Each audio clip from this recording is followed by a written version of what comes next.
we could be alone between city lights. We don't have to hide. I wanna go, do you wanna follow? There's something in the air, I can't explain it, but it's there. Ain't nobody gonna find us in a secret love affair. I don't wanna have to hide no more, it shouldn't be unfair. I wanna go, and I wanna know, do you wanna follow? Baby, do you wanna follow? Come with me, do you wanna follow? Baby, can't you see that? I wanna go, and I wanna know, do you wanna follow? Baby, do you wanna follow? Come with me, do you wanna follow? Baby, can't you see that? I wanna go, and I wanna know, do you wanna follow? I can't understand why we can't hold hands, but they don't know what we have is real love. Aren't you sick and tired of having to hide? I know a place, do you wanna follow? There's something in the air, I can't explain it, but it's there.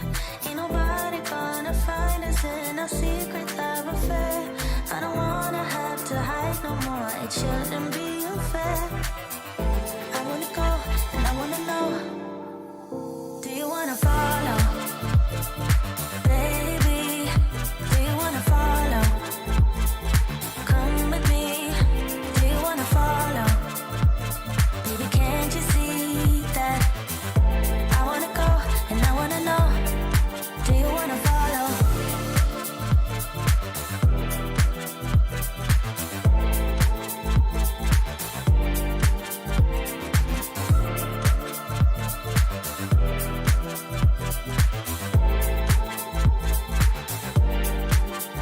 Do you wanna follow?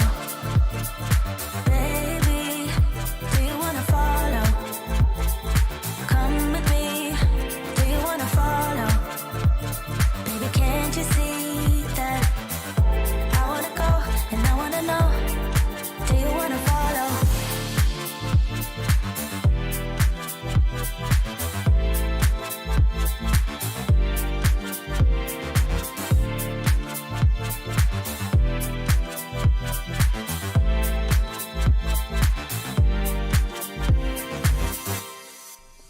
What's up, everybody? Welcome to the live stream. I am momentarily distracted by the fact that there's a crack in my curtains and there's sunlight showing through it. You can't have that. You can't be streaming with visible sunlight.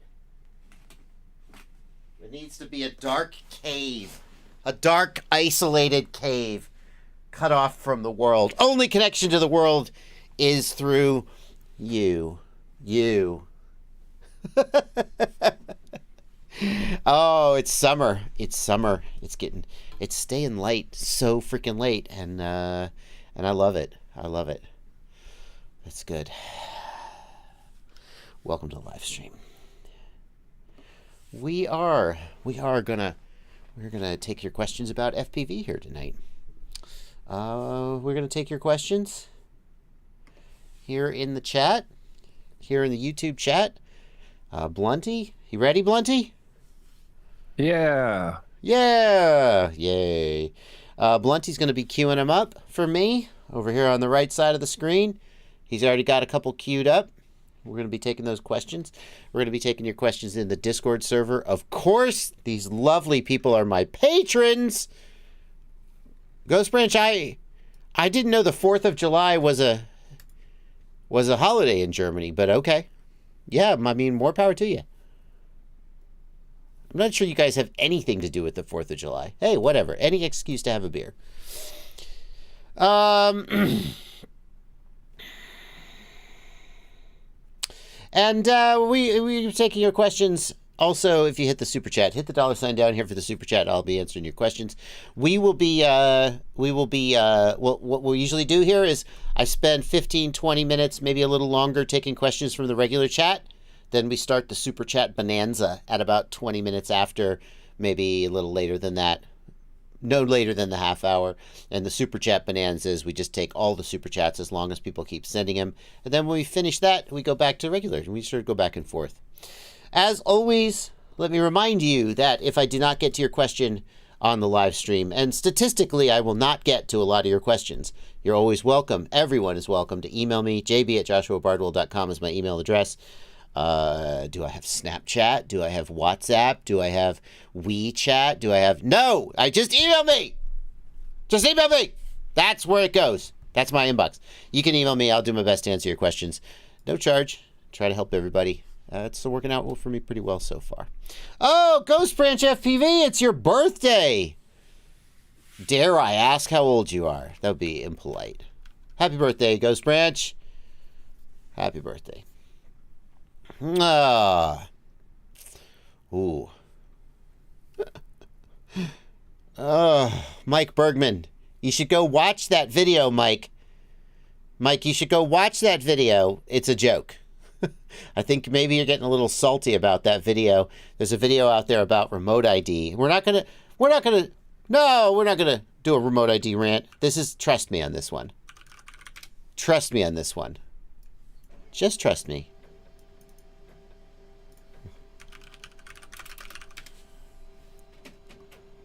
This is by Galaxy Pizza. So apparently, everybody on YouTube is starting to think that this whole remote ID thing is bad. And I really think everybody's overthinking it way too much. So I've been building this brand new Apex build.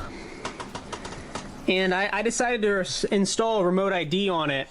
And honestly, it's not even that bad of a thing. Because if you see with the remote ID, you also can turn on all the TVs around you, so it's actually not even that bad of a... It's not even that bad. I mean, honestly, well, oh, okay. I guess... Oh, I might be uninstalling this. It's a joke. He's trolling you. Take it easy. Take it easy. I will say, I recorded a video about remote ID today. That's why my voice is a little hoarse from all the shouting.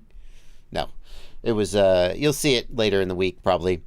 One of the points I make in the video is that compliance is just something some people will do. And this is not a situation where compliance is morally reprehensible and that we should not divide ourselves by taking people who choose to comply for whatever reason and saying they're the enemy. The enemy is the FAA that is doing this shitty thing to us, and a little bit the AMA, in my opinion. So tempted to try to put Plenty on the spot, but that's mean. That's mean. That would be mean of me. I will not do that. The reason I say that is because I think the AMA has actively worked against the interests of FPV pilots, and the AMA has acted like they're our friend, but in reality, they're just like happy to throw us under the bus to try to get their little carve-out exemption. It reminds me... No, I'm not going to go there. We should be fair. The AMA has also approved a new thing that can possibly get us CBOs approving FRIAs, and that's going to be in the bill that they're an amendment they're adding to the FAA Reauthorization Act. Who's adding? AMA is getting it added by the Senate and the House. We've already seen the bill. Wait. Back up. I missed some aspect of this. What's happening? The AMA has put forth a bill. It's an amendment to the bill, the FAA Reauthorization Act, the Senate and the House version of the bill. When they get combined and they go through, there'll be an amendment that's added that says CBOs can declare their own FRIAs.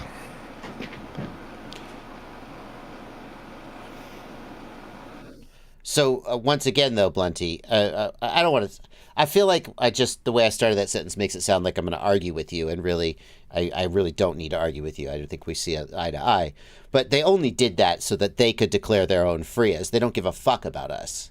Sure, but Right. they didn't say it can only be in a field. It can only be with X, Y, and Z. They said they'll work with the FAA to decide that CBOs can declare Frias. I mean, you can talk shit all you want about the AMA. We can all say whatever we want about the AMA, and in most cases, the AMA does not do any representation for us.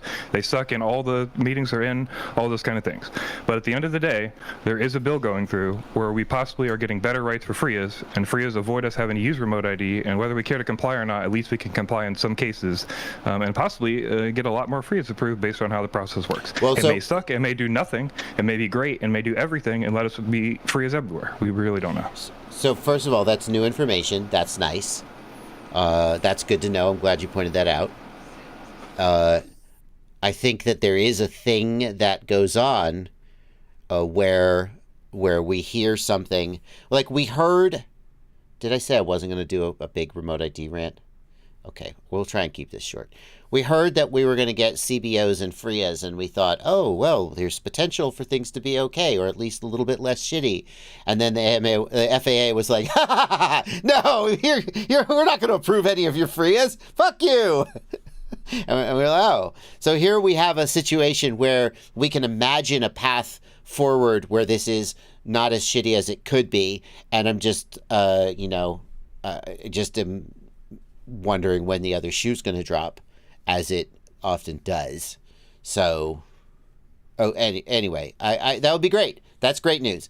If that works out that way, and if the AMA doesn't find a way to then yank the rug, that would be amazing.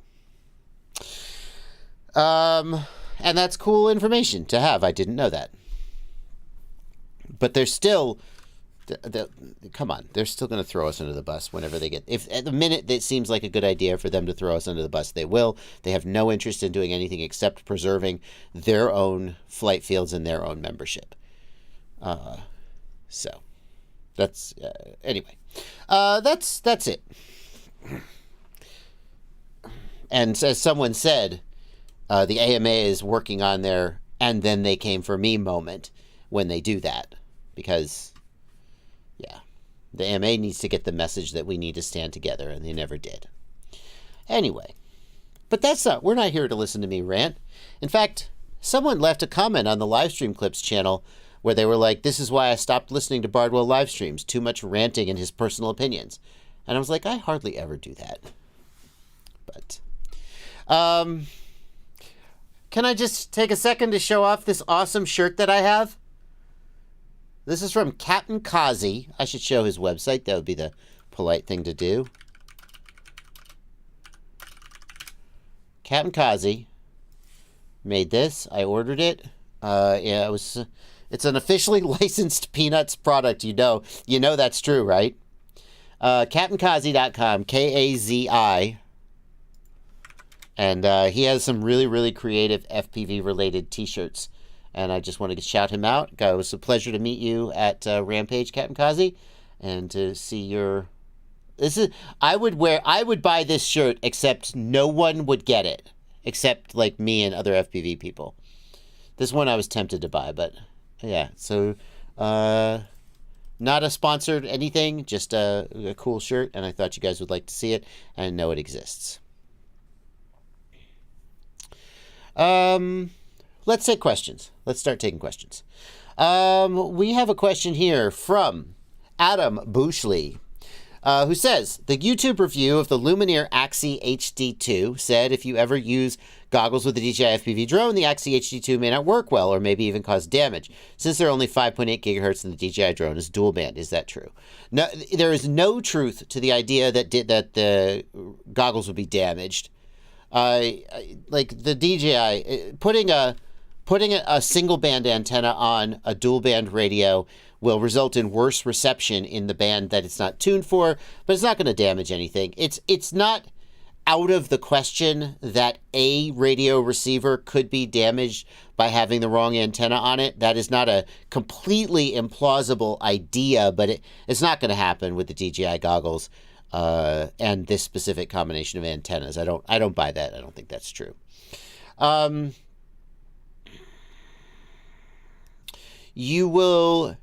The video is always 5.8 gigahertz.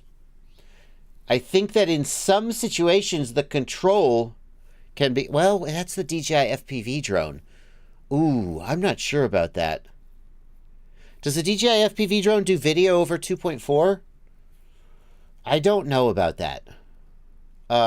You could get reduced range, I guess, is the thing. I think you could lock the DJI FPV drone to 2.4, and it would do... I'm not sure.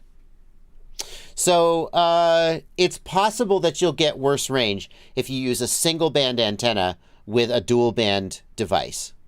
Yep, that's possible. But I think the DJI FPV drone is usually in 5.8 gigahertz, but I would need to do some research on that. Nothing's going to be damaged, though. Bob Grayton. I bought an ELRS Whoopfly 16 for HD0 as my first quad. I want to change the SPI flight controller to something, or the SPI-based, I think you mean the SPI-based receiver, to something better. Any recommendation? Can a SpeedyBee work? Oh, no, you do mean the flight controller. So here's the thing. Those little 1.6-inch things, they're... I would encourage you to stick with the flight controller that's on there. Because, like, when you get down in that size, there's a lot of tight integration. Mounting hardware, the exact way everything goes together is pretty fiddly. The SpeedyBee won't work because the Whoopfly 16, surely it uses 25 millimeter Whoop style mounting. And so the SpeedyBee is a 30 millimeter flight controller. So that's just not going to work. If you did change it, you would need an all-in-one flight controller with ESC and flight controller built in. It would need to have 25 millimeter mounting, and the ESC would need to, well, that's probably like, what is it, a 5 or 12 amp ESC at most. So you'd need to have an amp rating on the ESC that was sufficient for what those motors were going to pull. But I gotta say, if your only motivation for getting rid of that flight controller is that there's an SPI-based receiver on it, I really think that probably everything's going to be okay, and you're just borrowing trouble, as the saying goes, by wanting to swap it out. If you really hate that SPI-based receiver, just put an EP2 style receiver with a ceramic antenna on it, and then keep the flight controller, because the flight controller is fine. There's nothing wrong with it, as far as I know. That's my advice, Bob. Lucid Vax wants to know, is there a way to use the Rush FPV microphones with the Tramp? I have one quad with a Rush Tank Mini Ultimate. I can use it easily, but my other quad has TX800 and runs Tramp. So the issue there is not whether the video transmitter uses Tramp protocol or smart audio. The issue is whether the VTX has a microphone input. If the VTX doesn't have a microphone input, you cannot use it with that microphone. And I'm going to guess that the TX800 VTX, we're going to look, but I'm going to guess it doesn't have a microphone input. But let's not just guess, let's check. This is the SpeedyBee TX800. It does not have a microphone input. And you're probably getting these things mixed up because way back in the day, smart audio and audio was the same pad, and you could use it for a microphone or you could use it for remote control. That has never been true for Tramp VTXs, and modern VTXs don't do it that way either. If they have a microphone input, they will give you a separate wire for it. Does the TX800 have a built-in microphone? Sometimes they do. I guess you would probably have said if they did. It doesn't look like it has an input for an external mic, so I think you're out of luck here.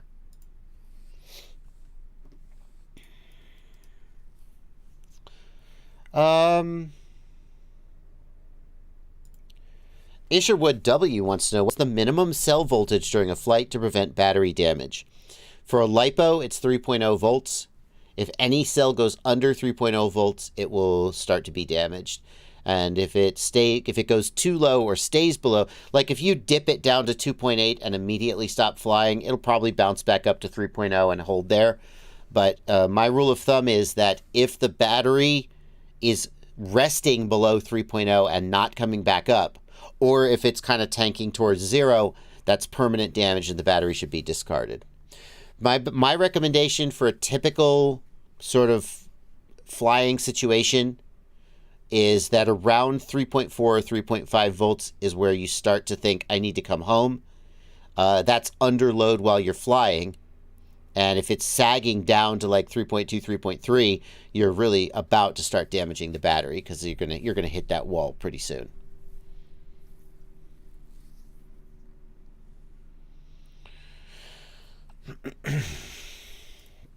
Mateus FPV wants to know, I'm buying a new O3 Air unit. The antenna is dual polarized or linear? Both.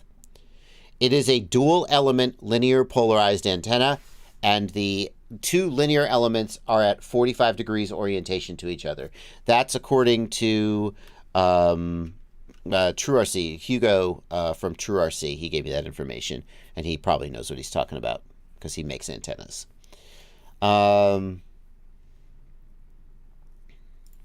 Nick FPV wants to know, do you think there'll ever be a true successor to the Session 5? Man, I hope so. I really hoped that the Hero 11 would kind of sort of be a successor, but the Hero 11 is still pretty big and heavy compared to the Session 5. In some ways, is the Runcam Orange the true successor to the Session 5? It's the same form factor. Image quality is not quite as good, but, you know,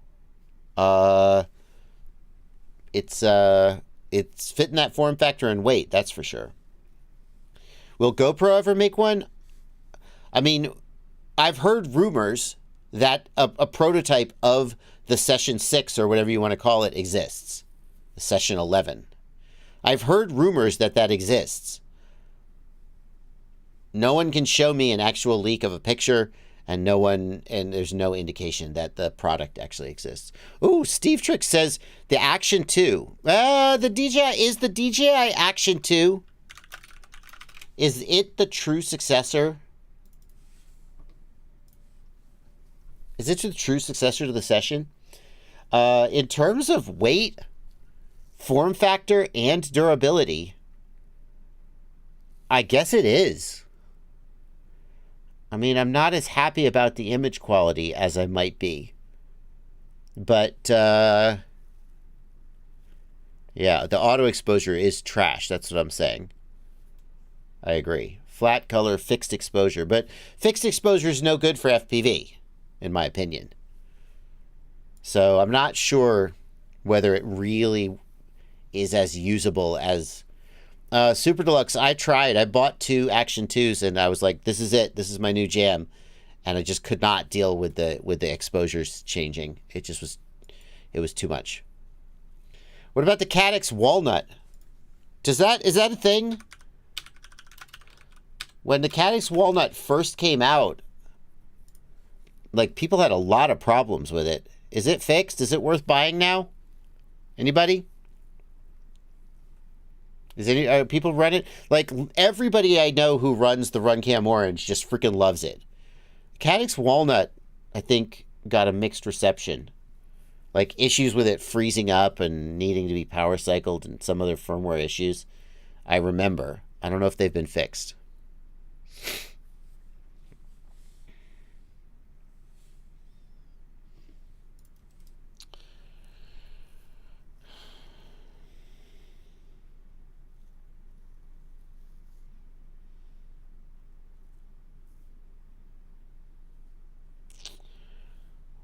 Mr. Eddie Nunez wants to know about this NYC proposal. I read about this a little bit. Let's take a look at this. Over on Drone DJ, we've got new drone authorization rules. Officials in New York are proposing changes to rules that strictly regulate drone activity within New York City, but UAV businesses and other operators aren't likely to be singing the praises of liberalization just yet. So the question that was posed is, it is going to essentially ban drones, but doesn't New York City already essentially ban drones? Like, my read of this was that drones in New York City are de facto banned already. The airspace, because of the airports and all the other things, the airspace is basically... Can we see the airspace restrictions Is there a web version of Kitty Hawk or something? I don't think so. Like, New York City is largely a no-fly zone. There are absolutely, I assume, rules about taking off and landing within New York City. I assume that New York just bans that outright. So, like, right now, they're already banned, aren't they? So the idea behind this, as I read it, was that they're going to create a permitting system that eases the ability of companies and so forth to get permission to fly, although after a 30-day wait and a $150 fee per request. It's interesting because they know that they're not allowed to regulate the airspace. That's the federal government. But there are always ways for municipalities to get around that, like by regulating takeoff and landing.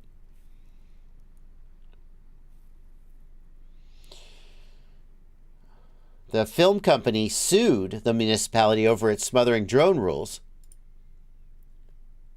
The firm argued that New York strictures violated the FAA non-preemption rule, which says that only the FAA can regulate the national airspace. They're amending the administrative code to allow them to make rules. To notice that they're enforcing provisions on the takeoff and landing. They are allowed to do that. They can't regulate the airspace, but they can regulate takeoff and landing. That's allowed. I'm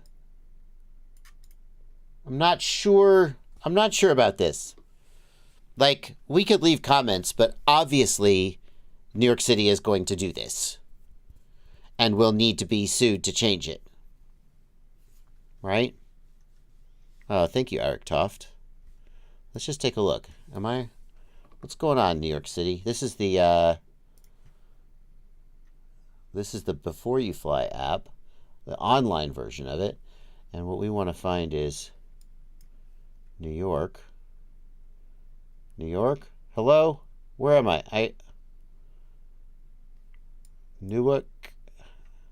Here we go. This is Manhattan. What do we got?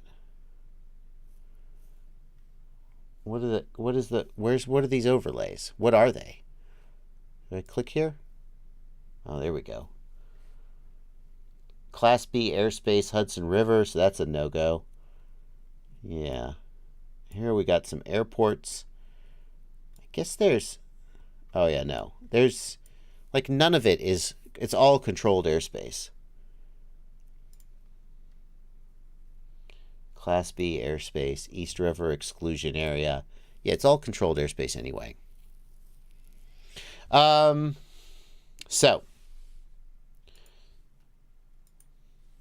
what's the idea here? We can leave comments. Oh, a government will be like, hey, you know what? I guess we should just let them do whatever they want and not charge $150 and have fines. I don't know.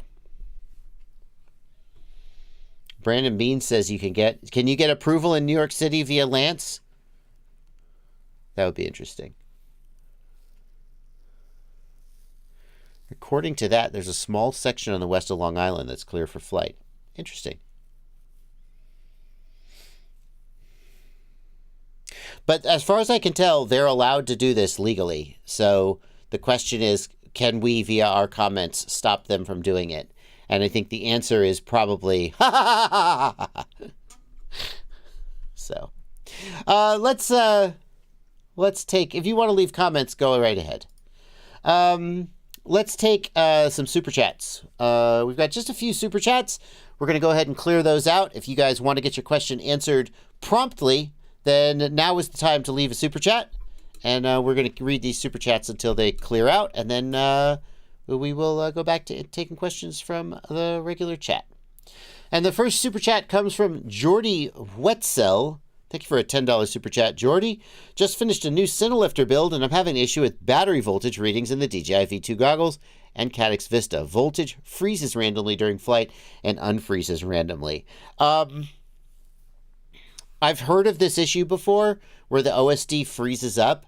I don't know what causes it or how to fix it. Like, you would normally guess it's something like a CPU being overloaded, but in my experience, that's not what it is. So, like, theoretically, you could take your flight controller and take it down from 8K to 4K, right? But you really shouldn't have to do that. So what I would suggest you do personally is, if you are not using WTFOS, try rooting your goggles and installing WTFOS and see if that OSD works better. That would be my advice. The freeze is because the MSP connection is dropping out, but I'm not sure what would cause that.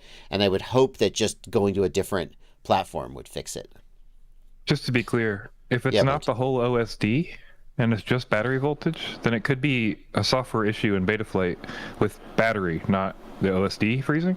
So you might want to double check in Betaflight, like take the props off, spin the motors, make sure the battery drops, that sort of thing. And you're not getting freezing inside of the Betaflight software, because then you can narrow it down to, is this the MSP or is this like actually showing me the wrong voltage sometimes, something like that. Like, I just helped somebody with that, and for some reason their scaling was corrupted. They thought it was freezing, but it was just sitting on a number for a long time because it wasn't scaling up and down. And the only way we could fix it was flashing something was bugged in the config. So. Yeah. I mean, he says battery voltage, and so I'm guessing it's not really the whole OSD, just battery voltage. But you're assuming he has the whole OSD. If he's never rooted his goggles, he may only have battery voltage. Oh, right. Yeah. So that's the thing that is up in the air. If he's rooted and he has the full OSD and only battery voltage is freezing, no, I agree. That's a battery voltage problem, not an OSD problem. People in the chat are telling me that it's actually pretty easy to get Lance approval and fly in New York City, which surprises me, but... Lance approval does not mean you can fly. You know what I mean? It just means you can fly in the air, but it doesn't mean you can take off and land. So it doesn't change anything about the rule. Right? Does New York City currently prohibit takeoffs and landings? As far as I know, yes. I think that changed a couple years ago. I think so, too. Because Casey Neistat used to do a bunch of those videos, and then he had to stop when he came back to New York, because as far as I understand, that's why he doesn't do drone videos in New York anymore, is because he was told he wasn't allowed to take off and land. Okay, so for those who are unaware, the FAA regulates the airspace, but individual municipalities can regulate takeoffs and landings, because the takeoff and landing does not occur in the airspace. It's sort of touching the ground. That's where they've drawn the line. So if someone wants to ban drone flying, but the FAA says, no, you can't regulate the airspace, what they do is they ban takeoffs and landings. What that means is that if you take off from somewhere else and fly into the airspace, you're technically legal, but you couldn't take off from that place. And when it comes to remote controlled aircraft, that distinction often doesn't matter, since you're never flying very far from where you take off or land. So hand launching does not break that restriction. Sorry. So whether you get Lance approval or not, although here's a Tom Scott video which says that they were able to fly legally. What is he flying? Oh, he's not flying an RC aircraft, though. Okay. You'd have to take off from New Jersey.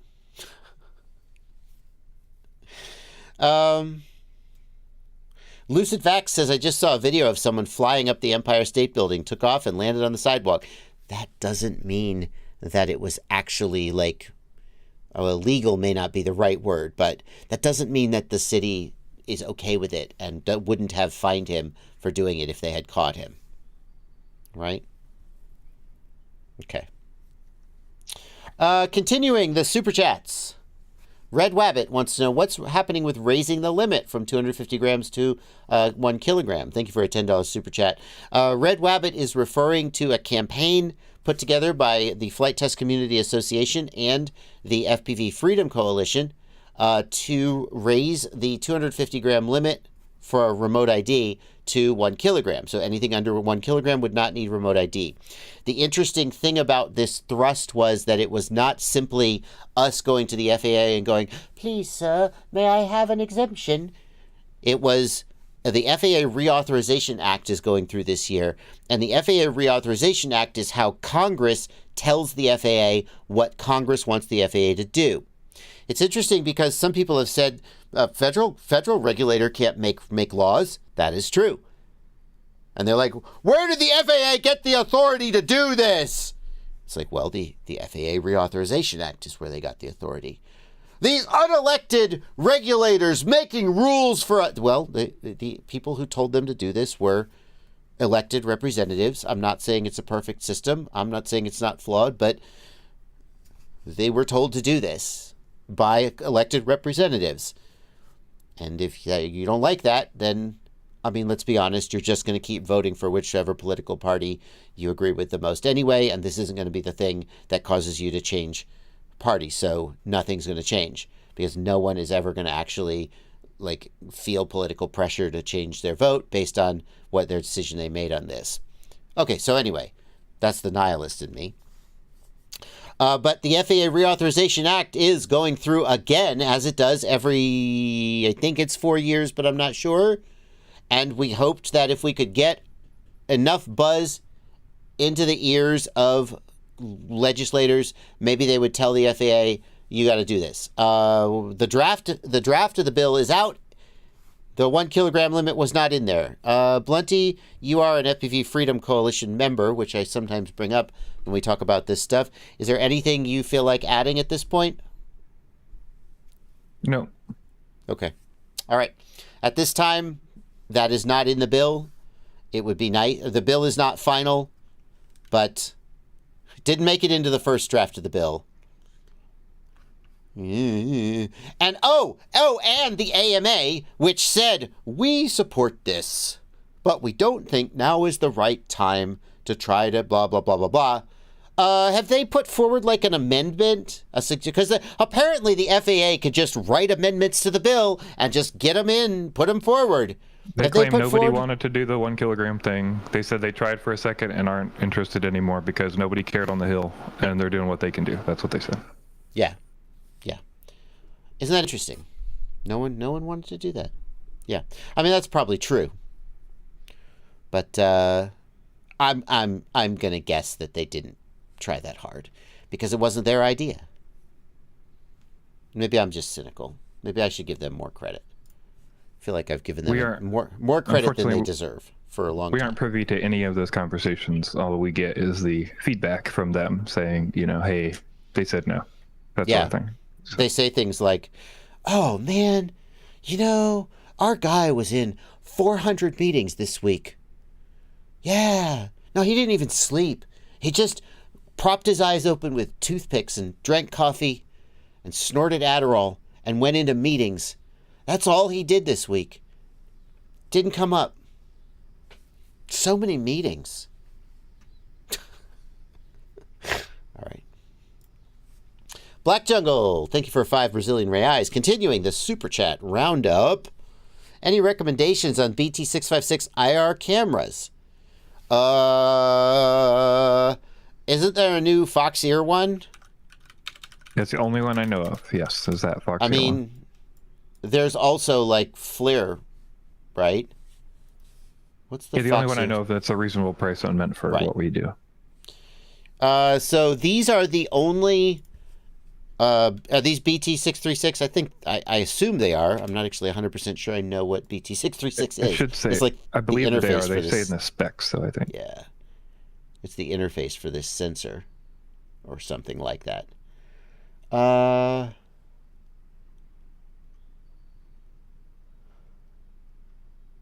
Where is it? Surely it is. Nope, I don't see it anywhere here, Blunty. I mean, that's the usual interface you would expect, though. So I'm going to assume that it is. These two are your choices. The FT384, which is, I think it's 320 by 240 or whatever, and the FT640. So that is what you would be going for, I think.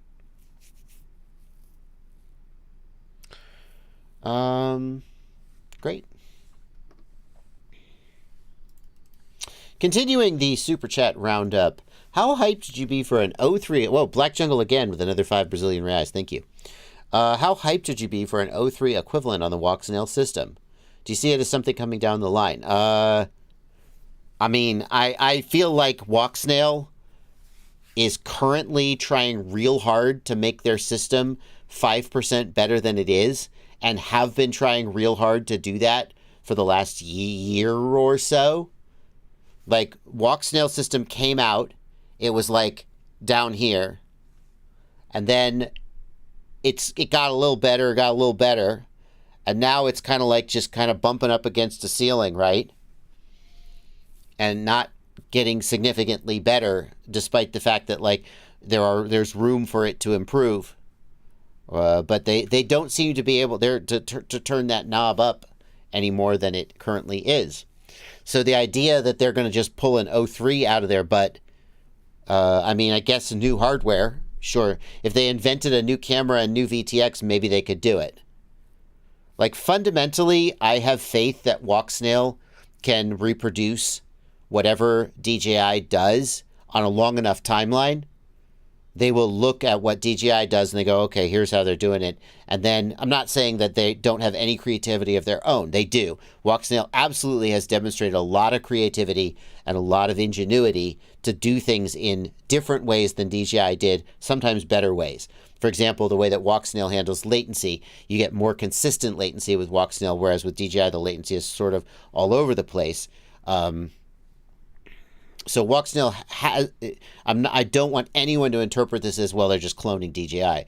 But clearly the Walksnail system borrows a lot from the work that DJI did on the V2 system. And so it's plausible that Walksnail could do that with the 03. But I think they got their hands full right now, and I'm not sure whether they've made enough money on their current system to make it worth developing a new one. Excuse me. People joking about the price of that Foxeer camera. Guys, go.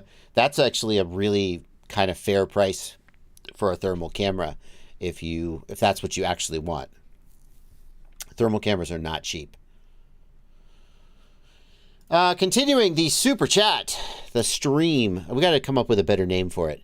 The stream of super chats. The super chat. I don't know. Bonanza.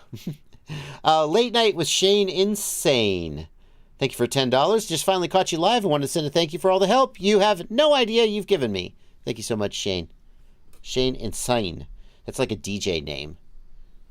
DJs always have to misspell their name in some way, so that people can know that they're cool. Shane Insane. Late at night. Gray Man, thanks for a $10 super chat. Just saying thanks for helping through the emails. Jordan Williamson says, Oh, this is different. Jordan Williams says, my flight controller is freezing up. Drone drops out of the sky. Receiver still connected. Receiver still connected just means that it has power. So, like, your 5-volt regulator is not going out. Okay, doesn't tell you a lot about the flight controller, though. It doesn't beep when changing modes are armed. Betaflight data also freezes when it fails. So there's two possibilities here. One is that you have damaged hardware, in which case get a new flight controller. The other is that there is some kind of a bug in your flight controller that is like resulting in it locking up. I would go to the Betaflight Discord and ask there and see if anyone knows of any known bugs. You could try flashing a different firmware version. Like if you're on 442, try flashing 440, right? And see if that fixes it. If you're unable to fix it by like changing firmware or stuff like that, then you may just have bad hardware, in which case it's time for a new flight controller. Blunty, is CVBS like an alternative to the thing that Black Jungle was asking for, the 232 thing? I'm not sure. I believe so, but I'm just sharing the information that I have. So CVBS would not be the interface he wants, potentially, and those cameras wouldn't work for him. What is the name of that interface? What was it? I'm trying to find it. You said BT636, I think, but 656 rather. 656. What is BT656? A sequel. Oh. BT656. So it's a video format. It's a video format. Yeah, I believe Foxeer made theirs so that you didn't have to use BT656. You could actually get a camera over normal video. Oh, because CVBS is just normal analog video. I believe so. Oh, interesting. Yeah, that makes sense. Because the ability, they wanted the ability to use it with an analog. Oh, I see. This is an interesting. It's actually a really interesting problem. So there's existing thermal cameras that will work with analog VTXs using CVBS signal, but that's analog, and people want to use it with digital VTXs. And there aren't any VTXs that I know of that will take BT656 or any of these digital formats in, but perhaps Black Jungle knows something I don't know. Very, very interesting. Black Jungle, I'm not sure about that. That's a much harder question than I realized. Caddx is launching a 656 camera. Yeah, I've heard about that. I've heard rumors about the Caddx thermal camera. And Caddx is also going to be launching a VTX, a Walksnail VTX, that takes that same input. So that's going to be what you're going for there. The Caddx camera and the Caddx VTX. Continuing the super chats. Flat Rat says, I'm about to start me a Speedy Bee F405 stack QAVS 5-inch. Use Betaflight 4.4 and Blue Jay. Any gotchas I should look for? Flat Rat, I think that there's a known bug in Betaflight 4.4.2 where the motor remapping wizard doesn't work. So I've got 4.4.0 on some quads, and some people are staying back on 4.4.3 too. iFlight, for example, is still shipping their bind and flies with 4.3.2 because they think that 4.4.0 is got some issues. So,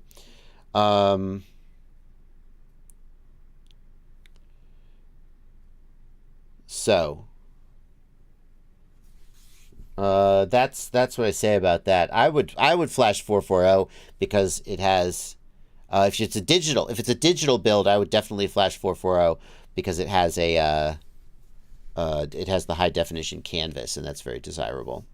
If it's analog, you might even think about going back to 4.3.2.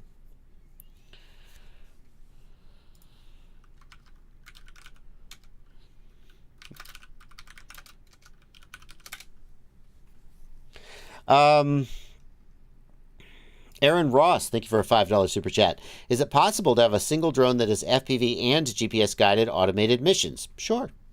Yeah.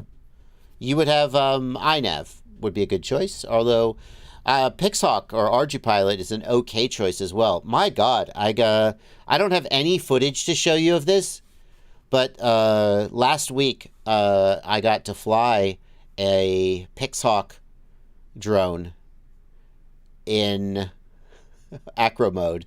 It was a 5-inch freestyle quad, and it had a Pixhawk flight controller on it, and it was awful. It was awful. It was so bad. Like, if you raise the throttle, as soon as you raise the throttle, the nose would just go zoom and dive. It was like almost like the controller was messed up, except it wasn't that. So if you jam the throttle hard, it would go, and even if you, and that's not so unusual. Like, there's oftentimes some throttle to pitch coupling, but if you raise the throttle like zoop, like that slow, the nose would go zoop like that. And I was like, this is terrible.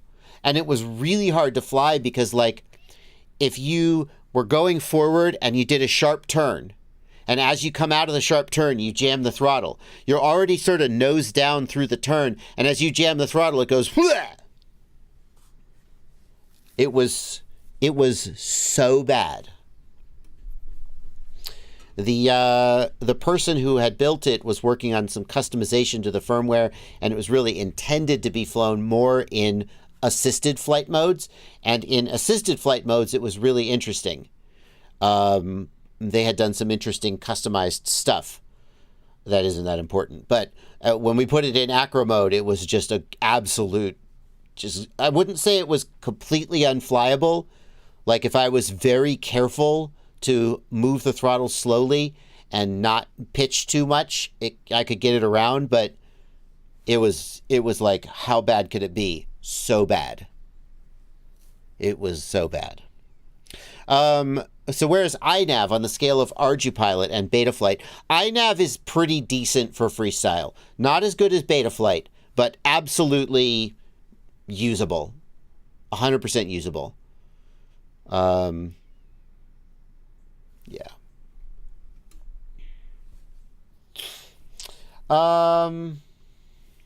Got a couple more super chats coming in.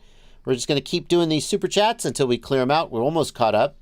If you do have a super chat question you are dying to get answered, leaving a super chat right now would be the fastest way to get to it.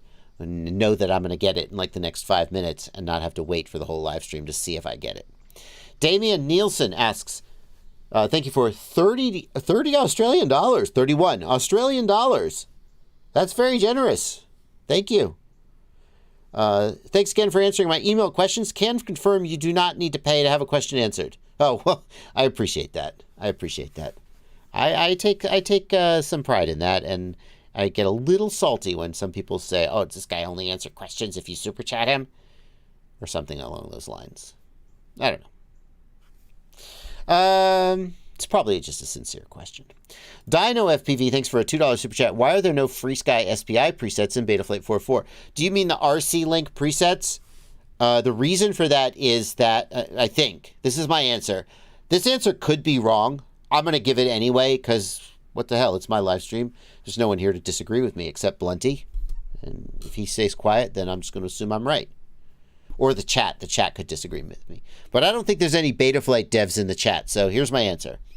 The default settings, the default RC Link settings in Betaflight 4.4 are correct for legacy slow links like FreeSky D8, FreeSky D16, Spectrum, FlySky, etc. You don't have RC Link presets for that because the defaults work fine. You only need custom RC Link presets for modern high-speed control links where you want the latency and the filtering is important. So that's my answer as to why there are no FreeSky presets in Betaflight 4.4. Is that answer wrong? We'll see.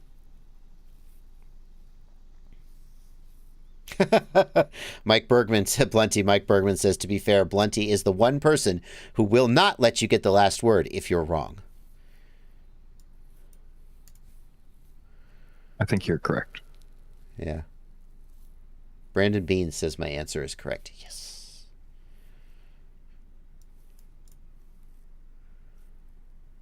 I'm trying to think, Blunty, if there's ever been like a topic that not like an argument we got into, but just a technical question or something where you and I just disagreed and we were both sure the other one was wrong. And then I don't know how that was just, we probably just did some research and then one of us was wrong and would like. Yeah, the only thing I can think of we never truly agree on is the modes. Like I fly mode 3, I think it's less important to fly mode 2. You think it's more important to fly mode 2. So it's kind of a, I think that's where we disagree. That's fairly subjective though. Like, I mean, I think we just agree to disagree about that. And I respect your viewpoint, but I just don't agree with it. Yeah, I would. There's no, that's all I can think of. Yeah. That's a good point though. That's a good one. You're right. Blunty flies mode 3. It can't all be perfect. All right. Thank you, Black Jungle, for another 5 Brazilian reais. Thank you for the entertainment, you and Blunty, and the top plates are getting cut. Thank you. Appreciate that. I wasn't going to hassle you about it, but I was wondering.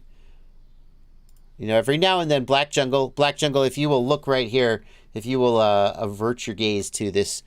This is my, wait, where is it?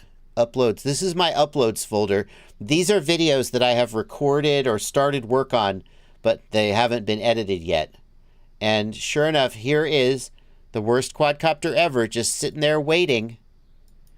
And here's the footage where I broke it putting the battery strap on. I broke the acrylic top plate putting the battery strap on. And I've been waiting for him to have time to cut me new battery straps. Or not batteries, new top plate. Maybe we can enjoy that moment. Let's look at that moment. Well, unfortunately... Oh, no. That's after it happened. This is raw footage, guys, so it's not edited and the audio is not to my usual standard, but I'm sure you guys are going to be fine with that. Oh, man. What am I whining about? Okay, so it would be amazing if I could find the live stream where this first happened and show some of my reaction. Oh, good point. If anybody knows the live stream, Black Jungle, you probably know. If you have a link to the live stream where I very first reacted to this, can you send it to me? Because I want to include my original reaction in this video. See, we're getting work done here. Oh, that's tough. Maybe Black Jungle remembers. Oh.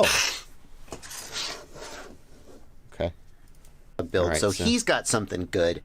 Prefer to see a separate. Jesus, that's really bad.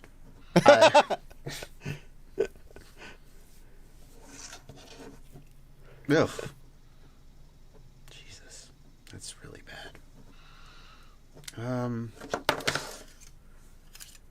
Finally. All right. I can't be sure, but can't remember. Nothing worse than.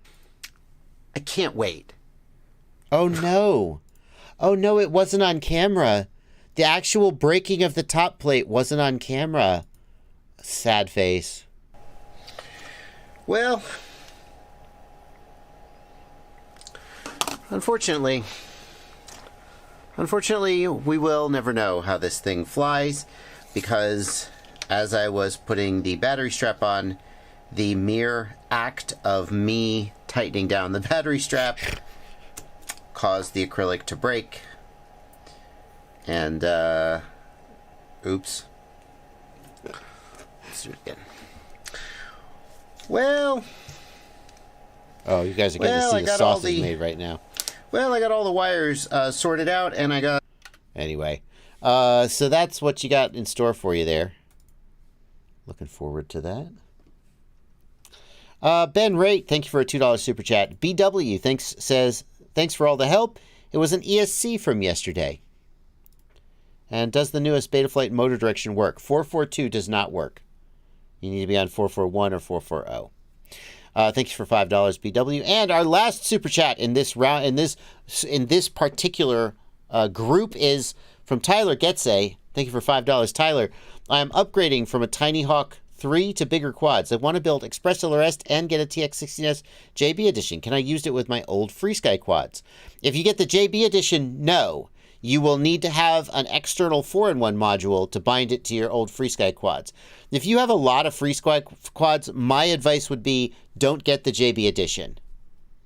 My advice would be get the standard TX16S with the 4-in-1 module. That will bind to your FreeSky quads, and then get an external Express LRS module to go in the bay in the back of the radio. The advantage of that will be that you'll get up to 1 watt of output power instead of only 250 milliwatts. We got one more that just came in from Wyatt Denbo. Thank you for $5. I just fried my ESC. Does that have to do with a different component on the drone or just bad luck? That's hard to say, Wyatt. There are various reasons why an ESC might have fried. It could have been damaged in a crash previously. It could have been the motor was damaged and it fried the ESC. It could have been some water got on it. There are a million things that could cause it to fry. And I appreciate the donation of $5, and I would want to be helpful to you, but there's just not enough information to know. It's usually, if anything fries the ESC, it's usually the motor, or the ESC is just damaged and it fries. Okay, we're going to go back to taking questions from the regular chat and the Discord server. And the first one is going to be from the Flying Grip, who asks, when building an X8, do you add the thrust from each prop, or is there some % loss from an inefficiency? Flying Grip, if you're building a X8, you mean a coaxial, right? Where the two motors are one on top of the other. Yes, there is some amount of thrust lost from each prop. I don't know. Does anyone know a rule of thumb? Does anybody know a rule of thumb for how much thrust is lost when you have coaxial motors? It's not like a lot, but it's some. And I know there's a rule of thumb, but I don't know what it is off the top of my head. But the answer is yes, there is some loss of efficiency. I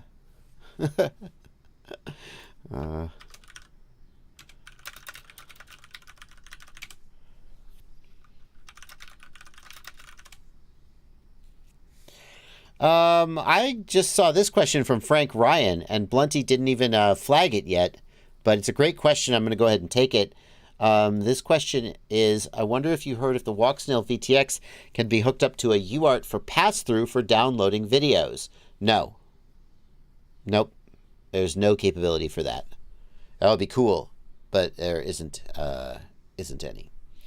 Jason Hind, the Smoke DSC usually does not take out the flight controller with it.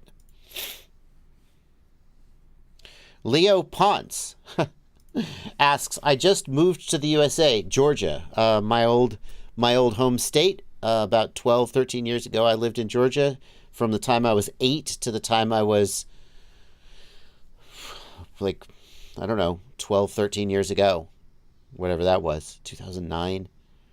So, yeah, lived there for a long time. One of my favorite states, to be honest with you. In the USA, the FAA expects you to fly with a spotter if you are flying FPV. You have to maintain visual line of sight with the aircraft, and you can't do that when you have goggles on your face. The question you asked was, can I really not fly without a spotter? And the answer to that question is you can do whatever you want. You can fly without a spotter. Almost certainly you will not get in any trouble for that. However, technically you will be breaking the rules. Blackwater says he doesn't have a southern accent. That depends on who I'm around. I have more of a southern accent when I'm hanging out with people from Tennessee or Georgia.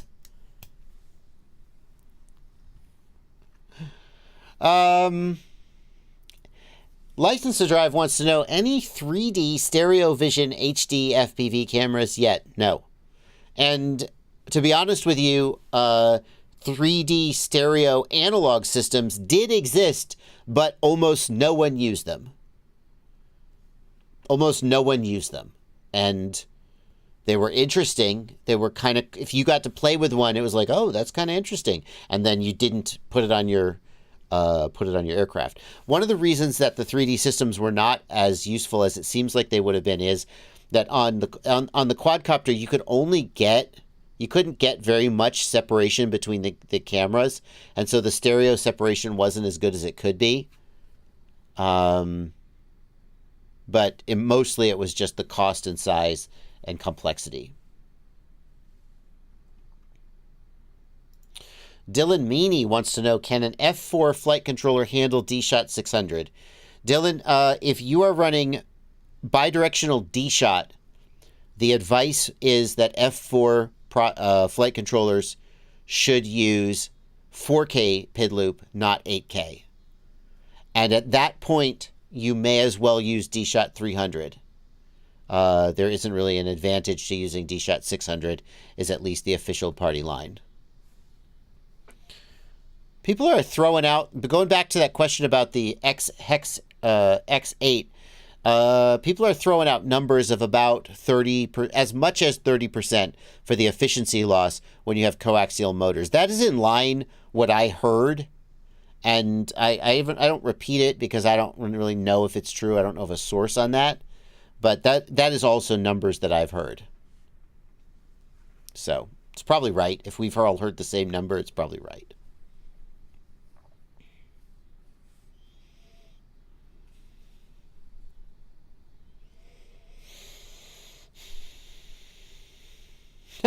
Blunty did queue up this question from Leo Ponce. I just saw it and thought it was interesting and jumped on it before he queued it up.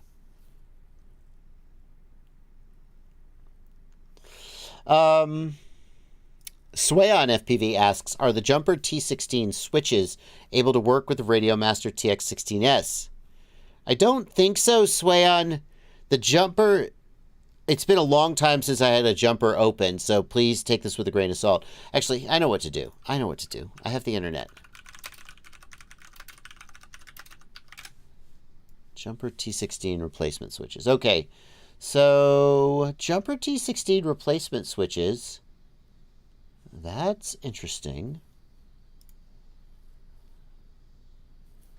They sure look similar, don't they?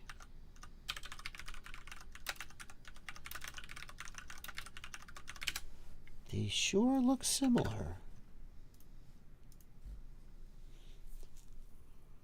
Now the Radiomaster switches have wires coming off of them and a plug. That's the piece I need to figure out. It doesn't... the Jumper switches have ribbon cables that go to them, it looks like. Yeah. So no, they are not compatible. At least not... They're not a drop-in replacement. The Jumper switches use ribbon cables. The Radiomaster uses regular plugs. They're not going to be a drop-in replacement. They may be adaptable. I mean, the problem is you would need to desolder this ribbon connector and solder on wires, and I think that's going to actually be pretty difficult for most people.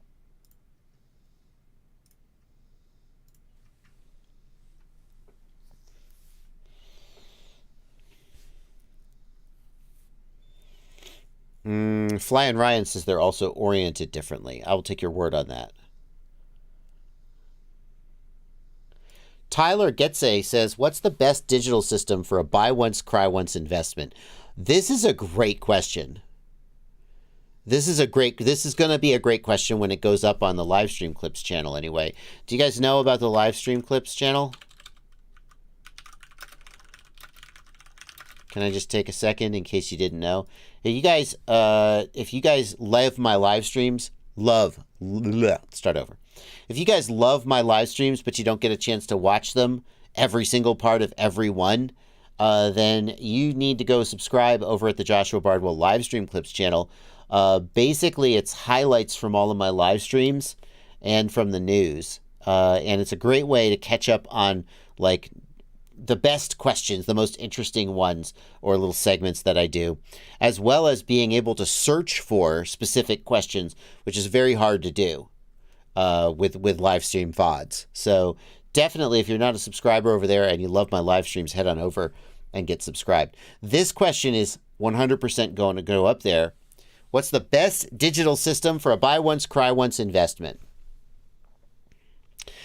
Well, the most obvious answer to that question is going to be the most expensive one. Because when you say buy once, cry once, that's saying, hey, we're spending a lot of money, but we're going to get the best.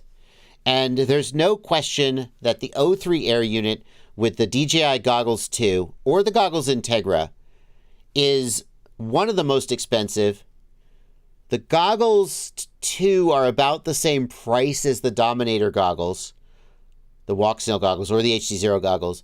The Integra is a little bit cheaper, but the O3 Air unit and camera is significantly more expensive than the other VTXs and cameras. So it's a more expensive system. As long as you're outfitting more than like 2 or 3 quads, it'll be more expensive.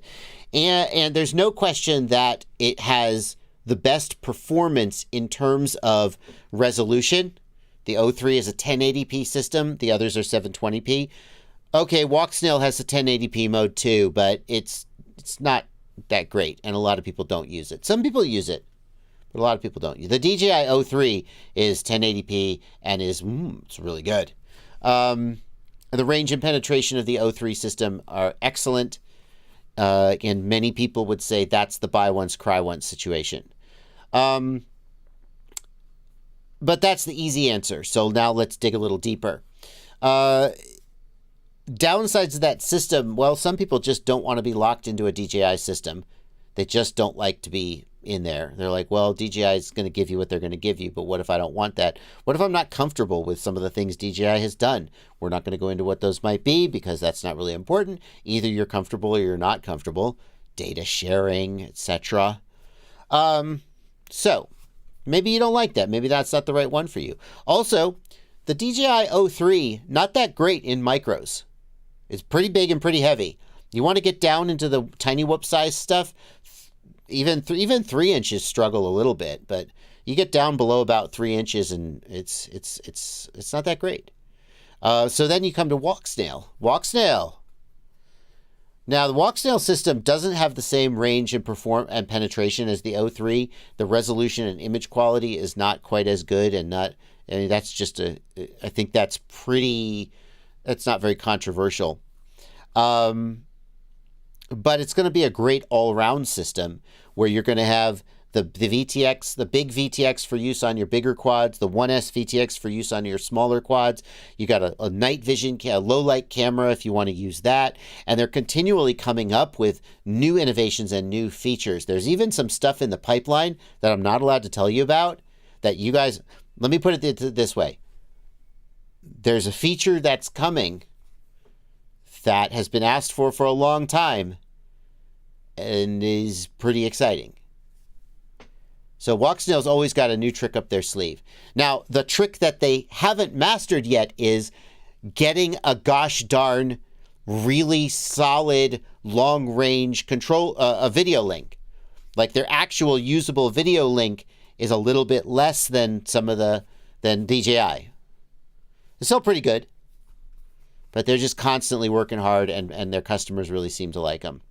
And then HD0, I feel like if you're looking for a buy once, cry once investment, it's hard to recommend HD0 as like, this is the one to get. There are definitely people who feel very strongly that HD0 is the best choice for them. People who care a lot about latency. Racers love HD0. Love it because it's low and consistent latency, but the actual range and penetration, I know very few like park flyer, cruiser, freestyle pilots who are like, yeah, HD0 is my jam, because a lot of times you will lose signal with an HD0 system when you would have usable signal with other systems. So I think it's going to be DJI V2 or Walksnail, depending on how you feel about DJI and whether you fly a lot of micros. Thank you for that question. That's a great one.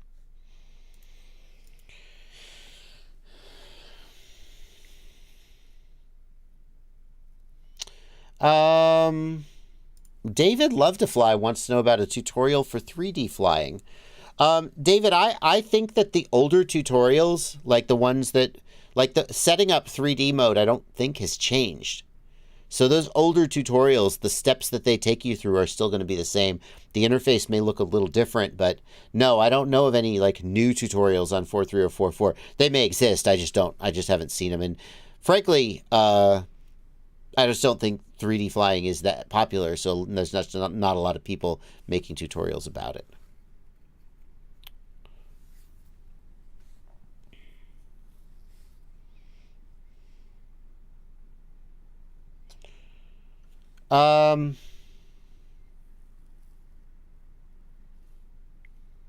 Let's see.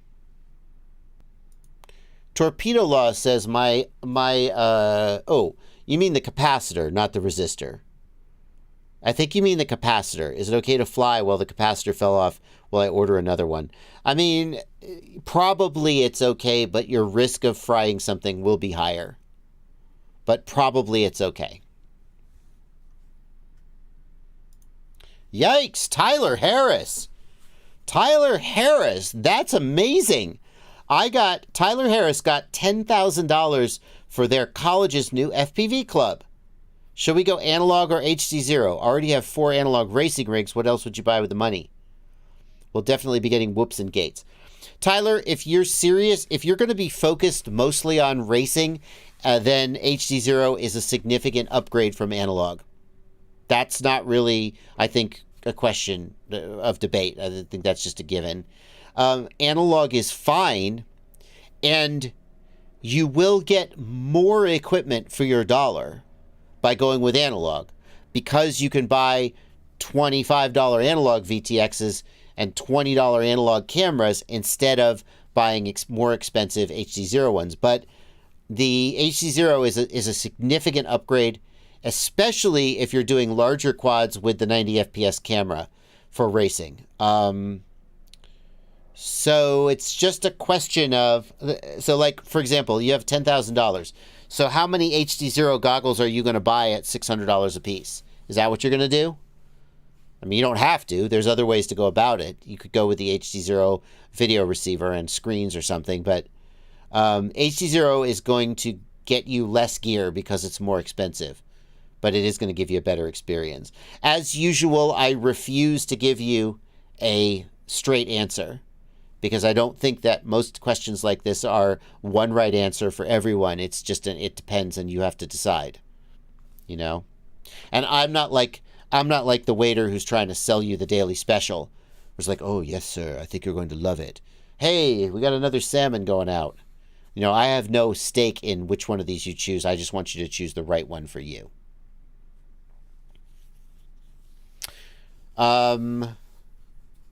If you are going to be racing, the HD0 Event VRX is really, really cool.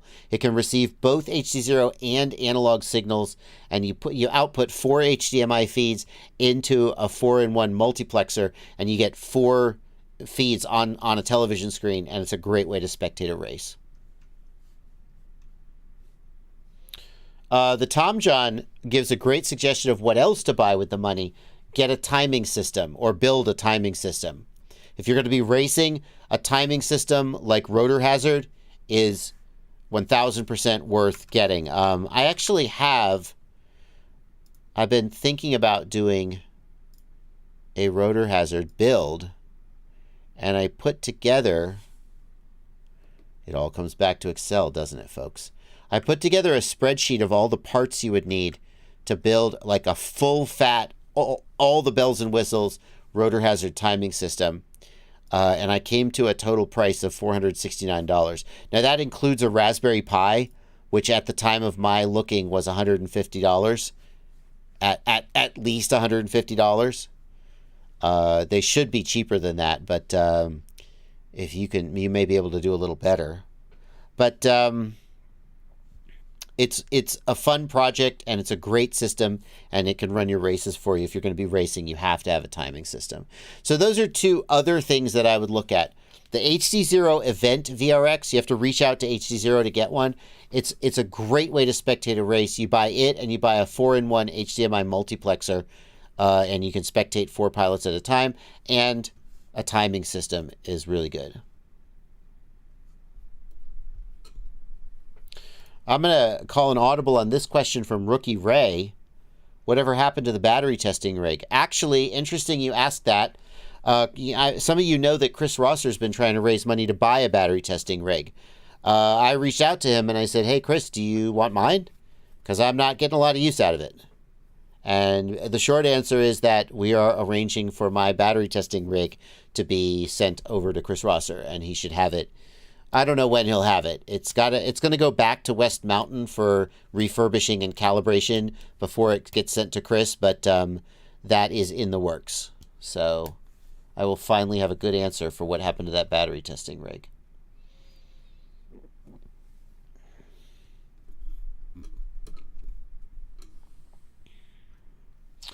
Oh, Johnny 5, good to see you there. Good to see you there, Johnny 5. Always nice to see you in the stream.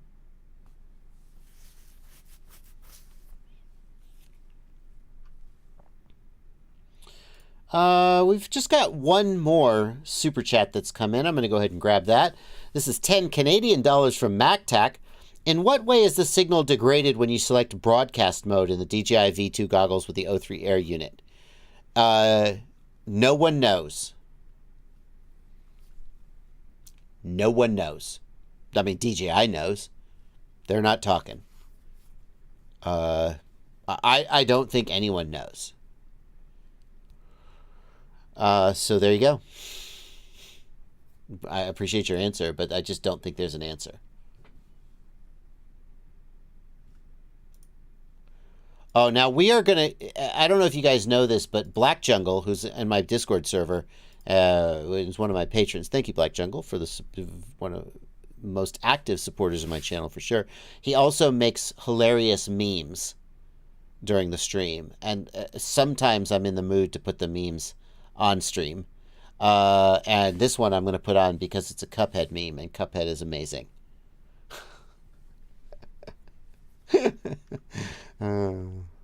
No disrespect to any of your other memes there, Black Jungle, but I'm always down for a Cuphead meme. Edgar Valles, thank you for a $5 super chat. With the V2 goggles and the Vista Air unit and the O3 Air unit, do I need to rebind the goggles every time I fly? Yup. Sucks to be you. Sorry. DJI is aware of this bug, has not fixed this bug, except in the goggles too. They fixed the bug. So DJI's answer for how to fix this bug, and in case you guys missed it, the bug is that when you switch between the O3 Air unit mode and the Vista mode in the goggles, you lose your binds, and you have to rebind the Air unit. So Bad for Life says WTFOS fixes the V2 rebind bug. Is that true? Shut up. There's a way. Yeah, there's a package on the V2 that you can install that fixes the Vista side of it, but it doesn't fix the O3 side of it, so it doesn't help really. Like, it helps sort of. But like, if you didn't want to grab a Vista and rebind on the Vista side, you can use the package to re-add your Vistas, essentially. Does it do it automatically? I'm not sure. Yeah. Yeah. So, but you still will have to rebind your O3s. DJI fixed it on the on the goggles too, and the Integra, but not on the V2 goggles, because, well, that's last generation stuff, guys. We're not gonna fix that. So then they probably never will, in my humble opinion. So yeah, for those of you who are like, well, should I buy DJI or should I buy Walksnail? I don't know. Is that fair? I mean, can someone think of a Walksnail bug that's existed forever that still isn't fixed? But at least it feels like Walksnail's trying. That's what I'll say. It feels like Walksnail's trying, and sometimes it doesn't feel like DJI's trying because they have other things to do.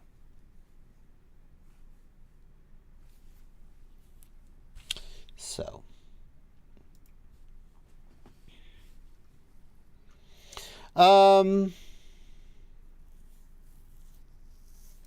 Pyro Spud wants to know, what would be a good option for field charging 1S and 2S Whoop batteries?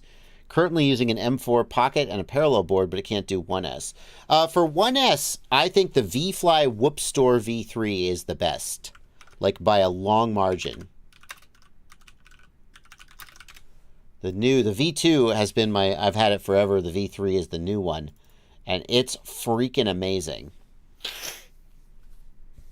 It's like the best 1S charger. The only thing that there is to not like about it is that if you have GNB27 batteries, it doesn't have GNB27 connectors. Do they make... I thought I heard they were making a GNB27 version of it, but I haven't seen it anywhere in the world, so I'm not sure if I just imagined that.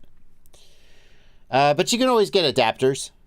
This is an amazing... And frankly, I would just use this for all my 1S batteries, and then use something else for my 2S. In general, I don't think there's a great solution that charges both 1S and 2S batteries optimally.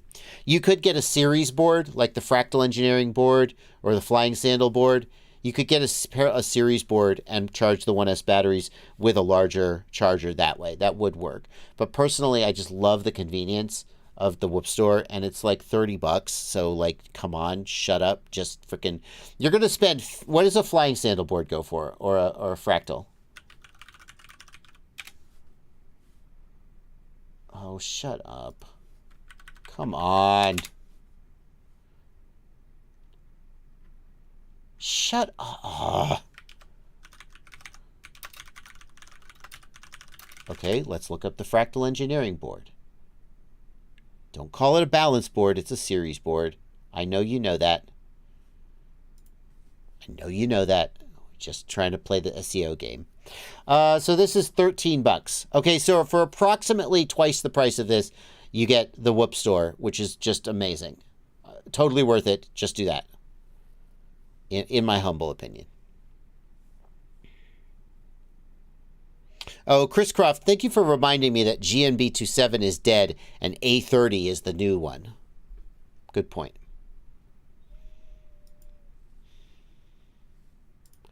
Oh, Eddie, you're hurting my soul. I'm scared, Eddie. Or, sorry, Machine Head. My bad. Wrong user icon. Machine Head says this is how you do it.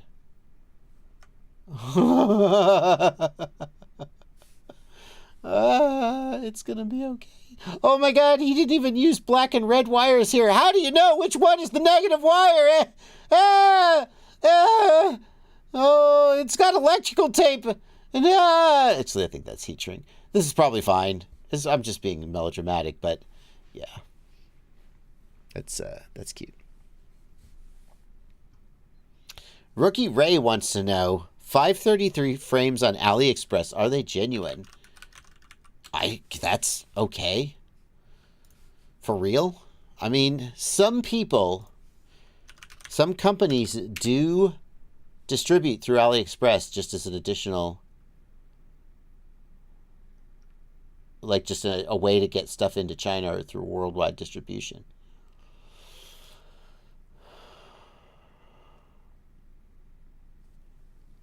Sky RC Hobbies store. Are these genuine?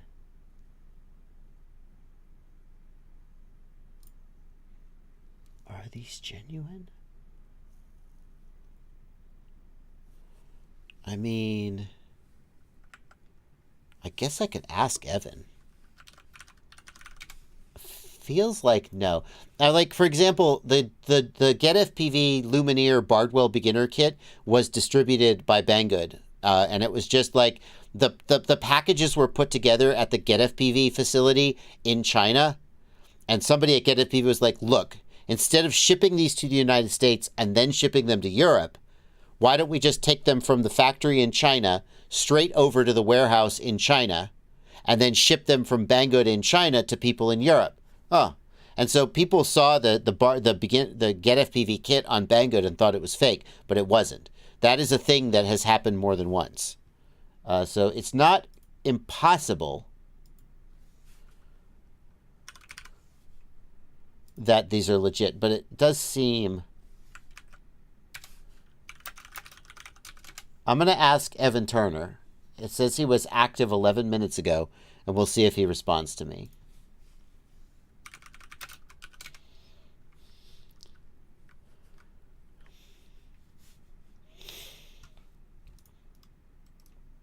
Oh, I should leave that window up. So oh, no, wrong button. Control F4 something.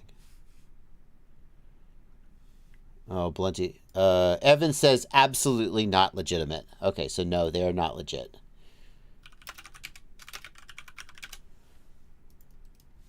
Okay.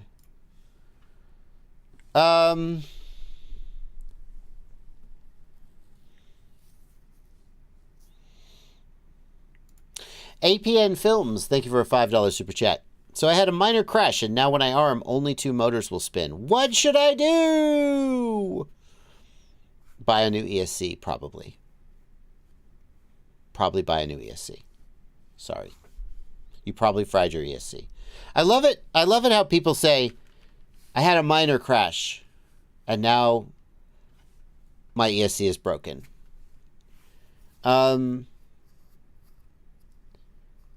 It's like, oh, it was a minor crash? Oh, then your ESC is probably fine.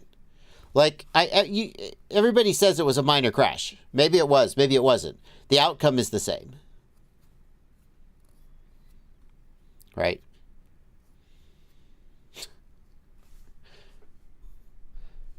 Like, the fact that it seems like the crash was minor will mean that you are annoyed at the manufacturer of the hardware for it not being as durable as you would have liked. But it doesn't really affect my troubleshooting process.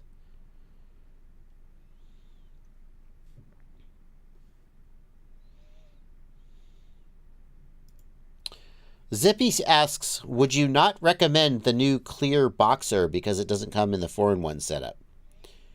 No?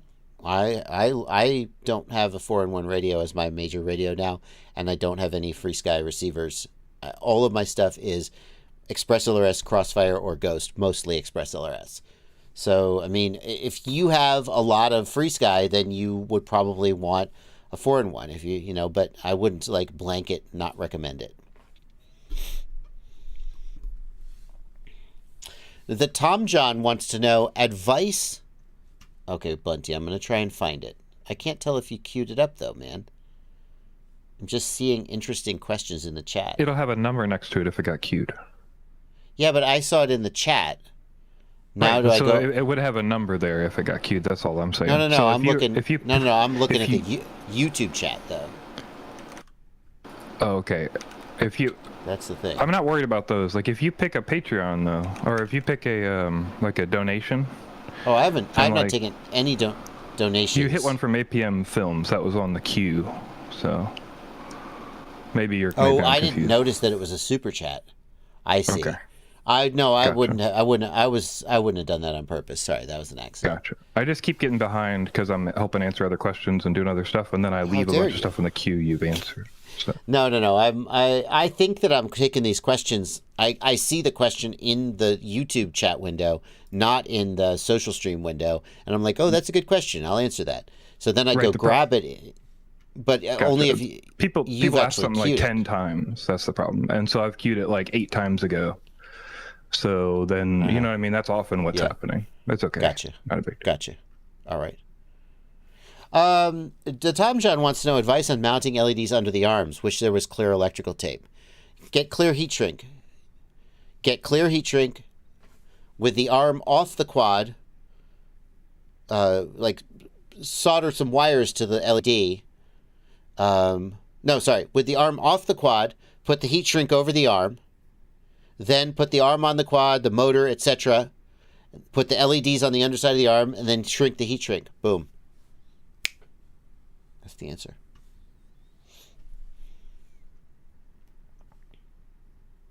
Matteo RCFPV wants to know, what type of monitor do you need to share Walksnail video goggles? I bought 2 different monitors, and it's not supported on either. Matteo, the number one reason that this happens is that you are in high frame rate mode. High frame rate mode is 100 frames per second, and almost no monitors support 720p at 100 frames per second. They just barf and they don't display anything. If you have like a gaming monitor, like a computer monitor, not like a little handheld monitor, like if you have a computer monitor that supports high frame rate, it probably will work with the 100 FPS. But what most people do is they'll go down from high frame rate to standard frame rate. That is 60 FPS, and it will probably work. Hey, just to be clear, what I meant earlier, I just want to be clear, is when you click a thing over there, it doesn't go out of the queue. You have to control click it to leave the queue. So I have to manage, even if you click them, to control click everything you ask out of the queue. That's all. But the only stuff I'm clicking over here, like if you had queued it, what you're saying is I should look in the queue first. Yeah, the Matty ORC thing was queued. So when you clicked it, it didn't unqueue. But I took it out of the queue. I clicked it in the queue. It doesn't unqueue it. It does not unqueue it. That's what I'm trying to tell you. You have to control click it to unqueue it, unless you hit the play at the bottom to queue in order. But I never unqueue them. I just click on them. I unqueue every single question. That's what I'm telling you. Right. Manually. I go through and manually unqueue every question you ask because it doesn't unqueue when you click it. Right. If you control click the question when you click it, it'll automatically unqueue, and then I wouldn't have to do the extra step. So I don't have to follow every question you ask. Oh shit, I fucked it up. Oh, I didn't know that would work. You're suggesting that I control click them instead of clicking them. If you click and then control click, it'll go in the thing and then it'll disappear from the queue. Oh. I just thought that was automatic. I didn't realize you were doing that by hand. Yes. Gotcha. All right. Where are we at now? Let's see. Where are we at now? Okay. Are we caught up now? Maybe. Okay.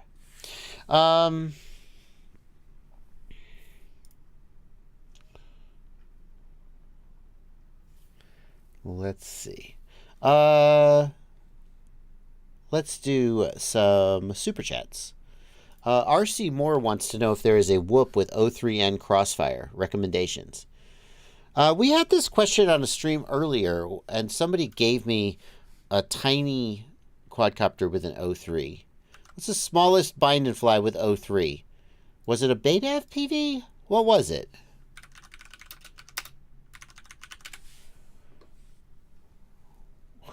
Somebody makes like a 75 millimeter with an O3. Cinelog, that's it. There's an Axis flying too. So here's the Cinelog 2.0 O3. That surely comes with Crossfire, I assume. Yeah. TBS Nano RX. So this is a good choice if you're looking for something. Oh, the Pavo Pico. There we go. That's a good one. Yes, the Pavo Pico. This is a good one. Available with TBS. Good choice. I think the Cinelog is going to be more durable than the Pavo Pico, but I don't know that for sure. The Pavo Pico is going to be, I wager, a little lighter. Although maybe I'm guessing just from looks.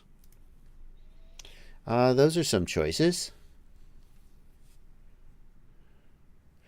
$500.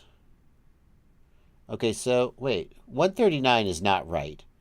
This price does not include the DJI VTX. That is just for the frame. That's gotta be. Surely that's misleading. Yeah. Right here, it's like they are not included. That needs to be more clear. I think that needs to be like up at the top. That this $500 price. I mean, that's just what, like the O3 is $200 and something all by itself. So it's just what things are going for these days, unfortunately. Yeah. So those are some good choices. Let's see. We got a question here from Domsa19 who asks, how would you rate the Cinelog 2.0 versus the Pavo Pico? Oh, well, let's show the Cineon C20 as well. That's only fair. That's Axis Flying's 2-inch.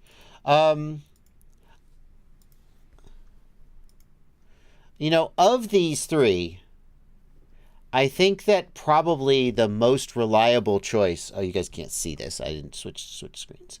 So here's the Axis Flying Cineon C20, which is another 2-inch O3 Cinewhoop style quad. Of these ones, the one that I would personally feel the safest recommending is the Cinelog 2.0 because the GepRC Cinelog and Cinebot series of quadcopters has been a good, reliable choice that I've heard a lot of people be happy with for a while now. And that counts for something in this industry. I don't have personal experience with any of them, although I do have a Pavo Pico that I will be checking out. We've got a whole bunch of suggestions here. I want to thank these folks for their contribution. Just pop them up on screen. Apparently, they've got an Emax Cinewhoop. I'm not really familiar with that. But Mike Bergman with a little bit of shade there. The Pavo Pico, though, is very interesting because it is not really intended to carry a high-definition camera. And all of the other ones are kind of intended on some level to carry either a GoPro or maybe an Insta360 Go. And so they have a lot more weight than they really need to. And if you want the smallest, lightest package with no intention of carrying a high-definition camera, then the Pavo Pico is really interesting. And I've heard a lot of people being really happy with it. So I will be Pico. Super Deluxe says it's the Pavo Pico. Pico.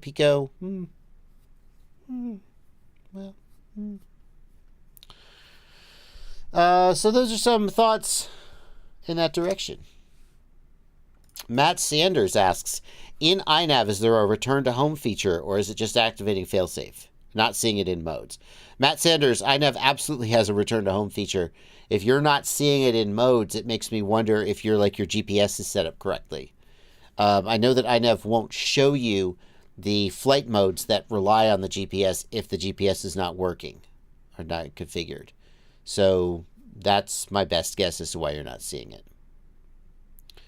The Tom John says the QAV Pro 20 flies the best, but has the worst camera mount. Okay.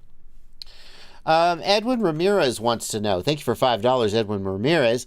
What's the best recommended settings for AM32 ESCs, the SkyStars 50 amp? To be honest with you, man, I start for ESCs, I run the defaults. And then if there's some kind of a problem like desyncs or something, maybe I'll change them. But in general, it is usually the case that the default settings for an ESC are they may not give you the absolute best performance, but as soon as you start messing with things like timing or other settings in there, then you also potentially cause problems.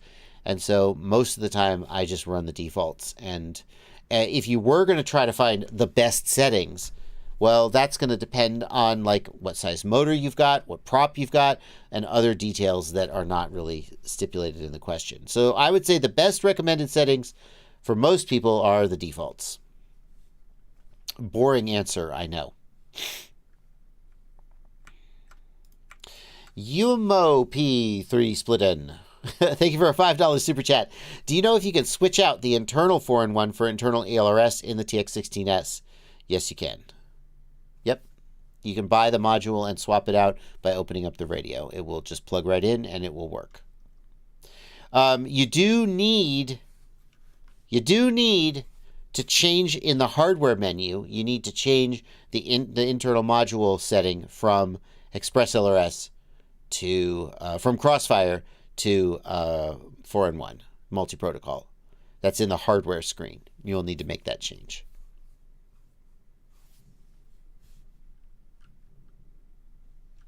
And then we've got Comic Sniper here. Thank you for $2 Canadian. Shutter problem turning one way but not the other. I'm sorry to say that this is the kind of thing that I need to see video of it and ideally hear audio of it. And I don't know how you're going to get that to me. Comic Sniper, are you on the Discord server? If you're on the Discord server, you could post the link there, but you're not going to be able to post the link in the chat because of anti-spam protection. Probably going to be better to email me this one. jb@joshuabardwell.com, Comic Sniper. We can take a look at it. Brian M. Thank you for a $20 super chat. Uh-oh. $20. With that amount of generosity. I normally don't draw wiring diagrams on stream because it's kind of boring, but for $20 I might just make an exception. Need a wiring diagram for a real pit HD to put a DJI O3 Air unit on a switch. Have a tank bind-and-fly from Rotorite. Can your PowerPoint skills assist? Maybe, but I would need to know what flight controller you've got. What flight controller has it got? Let's see if we can figure it out.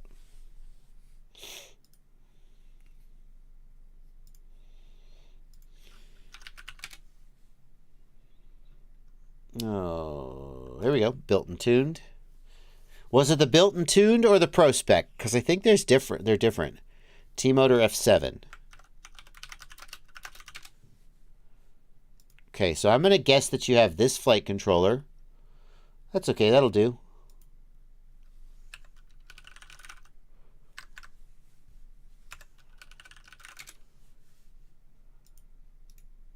Come on. Oh, you son of a... Don't make my life harder. Let me copy paste. All right. Now we've got a Real Pit HD VTX power switch. That's not rocket science. Oh, stop. Stop! Oh my God. Will you guys stop being freaking clever with your freaking websites? Well, so, way to go. What? Windows key Shift S? Is that what you're trying to do? No, I'm trying to copy paste. First of all, I'm trying to scroll, But this side menu here means I can't scroll down the frickin' page. Hella frickin' Luya. And now every time I right click, I lose the damn... Right, if you Windows key Shift S, you can just clip it out. You don't have to right click I it. know. It shouldn't have to do that. I shouldn't have to do that. I gave up right clicking because all these websites do this garbage now. So now I only Windows key Shift S stuff because it's just too I annoying. got it. Suck it. Yeah, I agree. Okay. Okay, I'm dying here. Oh, nothing. Everything's fine. Okay, so what we're going to do is we need a pencil, yeah, and I need a shape outline going to be red. We're going to go from 10 volts here, okay? Why is it not red?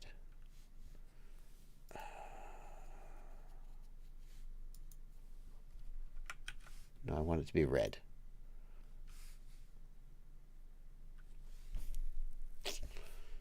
But why can I not pick a color? Why is it all grayed out?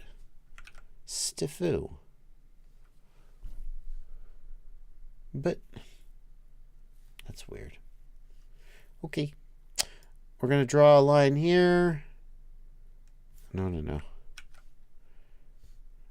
We're going to go from 10 volts over here to battery plus.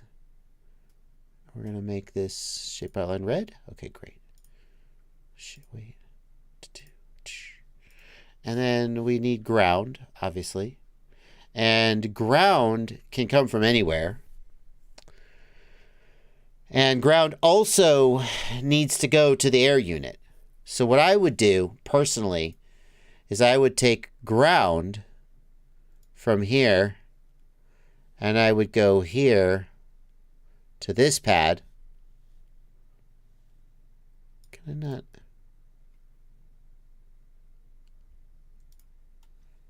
Shape outline. No, this one.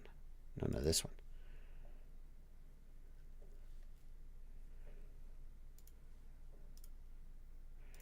And then what I would do is I would do another one from this pad, and I would do it to the air unit. So that's how I would just have this kind of inline. But maybe that may not be the most convenient way for you to do it. But I just use this solder pad to land both this wire and the air unit.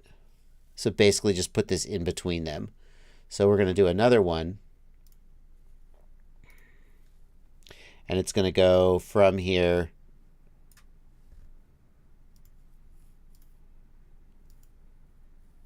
and we're going to put text box to air unit.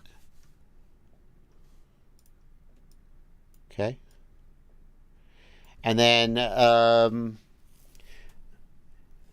here, obviously we're going to go from here to air unit. That's the positive wire. And then the big one is going to be the flight controller one. And what I always... Ooh, we have some motor outputs. E6, E5. That's interesting. Are those motor outputs? Where's LED strip on this thing? Does it have an LED strip? Come on. It must. Is it on the underside?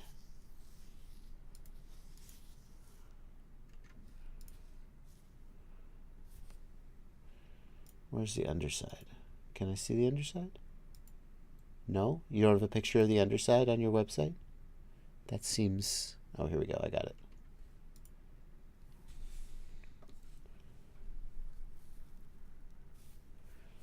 Surely we have an LED strip pad. We must. There it is. Okay, LED. That's what we want. Wait. Oh, here it is. I got it. So then we're going to have one more wire here from LED to FC/UART pad. We're going to make that blue. And that's how you're going to do it. That's how the wiring is going to go. Now, the other commands you're going to get right here with instructions for how to do it. The only thing you're going to need to know is which pin number your LED strip pad is. And you could, if you wanted to, use any of these unused UART, TX, or RX. If you're using the LED strip pad, you could use any of these UART, RX, or TX that are unused for some other purpose. Hey, So, I have a question. Yeah, Bunty. Yeah. I never do LED stuff, but I do know from reassigning pins. Isn't there like an LED and an LED strip in the assignments? And what is the Correct. difference? And do those both have a pad they go to, or is one an internal mapping for the MCU? The LED is for the status LED that blinks. If you remap the LED, then the status LED won't work anymore. Gotcha. So LED strip is so that's not useful. That's not really very useful. Yeah. Which I learned the hard way once upon a time. Okay, so hopefully that has justified your $20 super chat and answered your questions. One IFPV points out that most T-Motor flight controllers already have built-in pit switch functionality, and you don't need the real pit. That's a good point. Does this have that? Like, presumably, he's got a reason why he's doing it. Maybe he just doesn't know. Is it switchable? I'm looking. Oh. You guys may hear some fireworks going off outside. It is Independence Day tomorrow. Apparently some people are celebrating early. I don't see that for this one. If it did have real pit, then on the underside we'd have a solder bridge. And I don't see that. So it's not clear to me that this flight controller has built-in pit switch functionality. Although you're right, that would be the smart way to do it.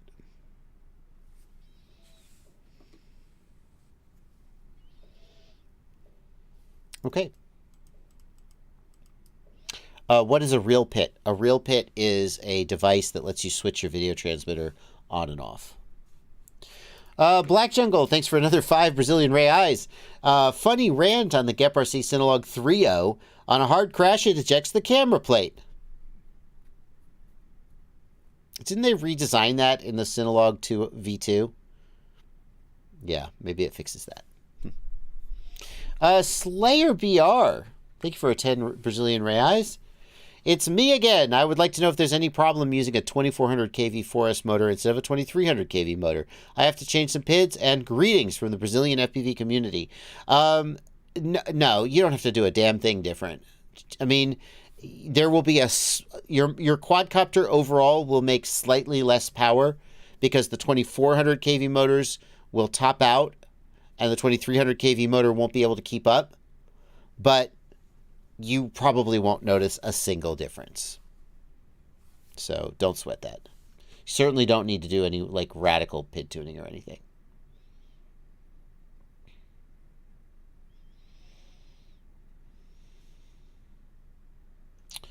Let's see here.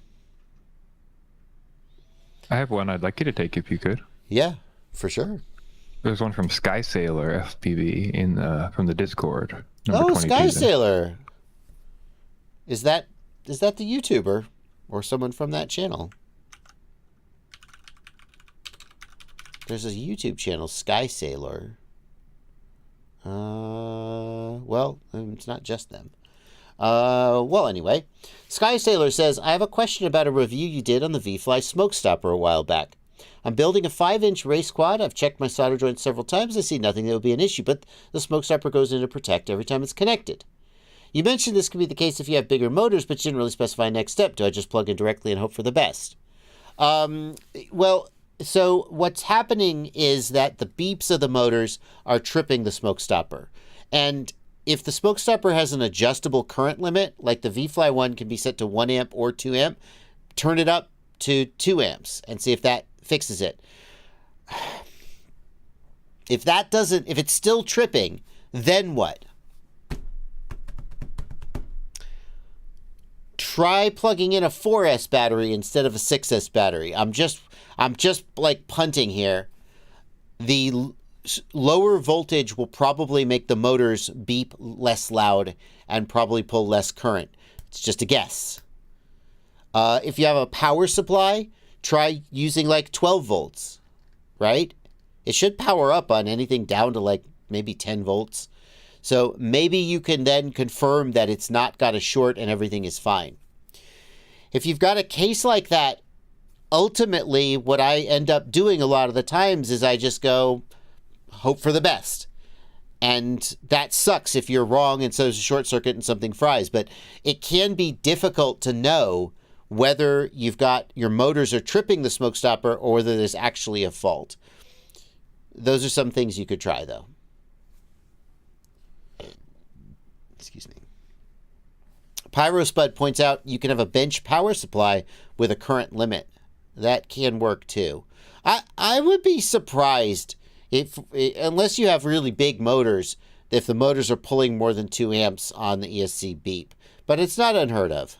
Well, the other thing I think people don't consider is they also may have like a digital VTX or something attached, right? So then you're pulling the amperage from the digital VTX and the amperage from the motors, and then you're tripping over. Things you can try doing: unplug the DJI Air unit if you've got a DJI Air unit plugged in. Yeah, good point. Yeah, unfortunately, there's not a lot of good solutions, like you said, though. You just kind of have to YOLO it once you're past a certain point. Yeah, you theoretically could desolder the motors and only have one motor connected at a time. And at that point, if it's still tripping the smoke stopper, I'd feel like you have a fault. But that's like, if you had MR30 connectors on the motors and you could easily unplug the motors, what I might do is unplug 3 of the motors and check and see if it powers up. And then unplug that motor and plug the next one in and test the motors one at a time. A single motor, it's just there's no way you should be pulling more than 2 amps and tripping a smoke stopper. Good question. Perimeter asks, I saw on the FAA website they're actually having programs that work directly with law enforcement. Why is nobody talking about this? I've talked about that. I mean, I'm not trying to be like flippant, but yeah, Blunty, we've talked about that on the news for sure. What would you like us to say about it? This is this is an old question, so it's a little unfair. Perimeter may not even be here anymore. Go ahead. Yeah, the biggest way to summarize it is there are, I believe, 15 or 20 LEAP agents that the FAA has on staff that are working to educate law enforcement about the rules, and they will be attending events. However, that's 15 or 20 people for the entire country, and they have a small budget, and that police don't get paid for any of this training. So, we can extrapolate from there. What difference does this really make in the scope of enforcement? And then we kind of come back to where we've talked about before, which is just that what enforcement really is going to happen here, who benefits, how many people are going to do this, what situations is going to be enforced in, and I'm not sure the LEAP changes that much, I would say. Yeah, good insight. We've mentioned it for sure. I think that when people say, why is no one talking about this, what they mean is, I am particularly outraged and angry about this, and I want to know why everyone isn't screaming about this as much as it feels like they should be. And some of that is because it's not new news. It actually, we know they've been doing this. We've talked about it. And then once we talked about it, we were like, okay. I mean, every time the question of enforcement comes up, I talk about how the FAA would like local law enforcement to help them enforce their rules. And that's what I'm talking about. But there's so many aspects of this that you could scream about that eventually you just are like, okay, I've been screaming long enough. I'm going to just start talking now. Yeah. There was another question. No. Is HC0 or Walksnail overkill if I use it for whoops? No. HC0 and Walksnail are amazing on whoops because whoops, like a 5-inch quad, you could have a half decent analog VTX and get okay results. But on whoops, the VTXs and the camera are always shitty. I think that tiny whoops are where digital VTXs make the most difference in a way. Thank you for pinning that. Aaron Ciotti is, oh my God, it's 2 minutes till the hour. Aaron Ciotti is going to start streaming in just about 2 minutes, and he's going to post the link to a stream. Good to see you back there, Ciotti. There was one more question I wanted to get. Oh, we got super chats too. Black Jungle, the Brazilian reais spam is happening. 2 reais, 2 reais. Thank you, Black Jungle. Best analog goggles. HD0. Or if you are 100% analog and only analog, Orca has some things going for it. Like Orca is smaller and lighter than HD0, and you don't have a great big module hanging off the side of your head. But HD0, it would be my take right now. Slayer says, thank you for 5 Brazilian reais. I call on all Brazilian donors to help our friend Bardwell build a 5-inch with the colors of Brazil. It's just a joke, but thank you so much for your generosity.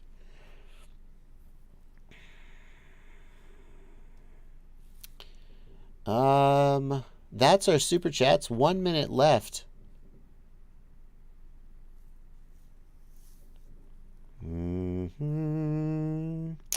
Escape. I said that the goggle antennas suck. I have not commented on the VTX antenna that comes with the Walksnail. When I first got the goggles, I used the Walksnail antennas. I got shitty results. I replaced them with Axie HDs. I got much better results. The VTX antennas I have never really commented on. So, that is going to do it for today, folks.